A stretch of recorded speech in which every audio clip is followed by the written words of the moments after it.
And speaking about business applications with blockchain, what are some of the challenges that people are discovering trying to use blockchain for the solution to everything? I think regulation makes it really difficult because there's a lot of challenges for innovation if you're worried about going to jail. And it seems like a lot of the older regulation is sort of trying to be fitted into this new technology, and they don't necessarily work. What ends up happening, unfortunately, is a lot of that innovation is driven outside of the U.S. So I find a lot of companies that would love to be able to do business here unable to do so. So I think that that's sort of an unfortunate challenge. I know that the regulators mean well, but in the long run, I don't know if it allows for the innovation to thrive as much as it needs to initially. And if it leaves the country, that doesn't necessarily benefit us. I think there's a separation between the database and blockchain. I tell people all the time, most use cases of a database is fine. You can't necessarily put blockchain on everything. So that's the first part. And from a larger organization perspective, what we've learned is it's more about shifting the philosophy or the culture of what blockchain is supposed to be. Kind of growing past the hype of crypto, and crypto, has its place. But what are the real use cases, and how can it actually drive value in an organization? I don't think blockchain's going to change everything. I'm not there, but you can find a girlfriend on it. Sure, why not? Move that direction.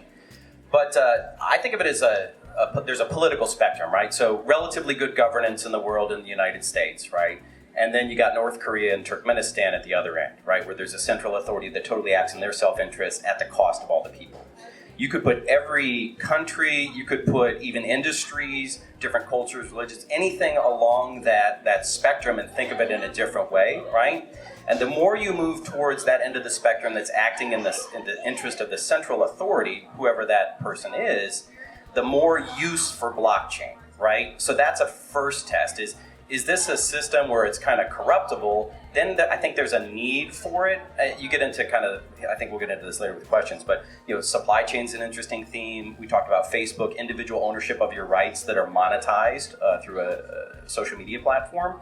And so think about blockchain and where it can be applied and where it's more corruptible. And most of us in the US, we have a very American-centric view, and we're missing how global this whole revolution is. I've been to 30 countries in 2 years. I was in Uzbekistan and Tajikistan recently, or Kyrgyzstan, excuse me. And there are so many smart people with a lot of capital working on solving their trust problems there. So that's something you got to pay attention to when you're looking at this space. And on a more on businesses today, or things that are working today, I did this panel last year, and we were talking about CryptoKitties, which is a game that was built on the blockchain, and it actually clogged up the Ethereum network at the time. Today, some actual things, one of the key driving factors of why some of us got into this was this idea of banking the unbanked. And the fact that you have this Bitcoin, this concept of Bitcoin, and you can send it to anyone in the world without knowing where they live, who they are, anything. All you need is this jumble of numbers called an address. Well, today, there's a really great product called Maker. And all you need is some Ether. And you can actually just get a loan on there. You can loan out your Ether today, which is really fascinating. Anyone with a phone and an internet connection can actually get a loan for their business today. And I think they hold something up to 1.3% of all Ether in circulation today. And it's growing at a literal exponential pace, which is really fascinating, right? So I think the space of decentralized finance is growing drastically right now. And we're starting to see lots of products with decentralized exchanges, loans that literally can't be stopped. And you're starting to see these identity platforms with reputation and things like that to be able to give these loans out. And that's stuff that's happening today.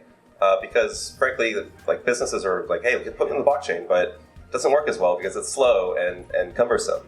But if right now, at least, blockchain is good for high value, infrequent transactions, right? So if you have an idea, a business idea, that needs to be inputted on the blockchain, if it's a very high value, infrequent transaction, it could be good for the blockchain, which is why people talk about real estate a lot for the blockchain as well.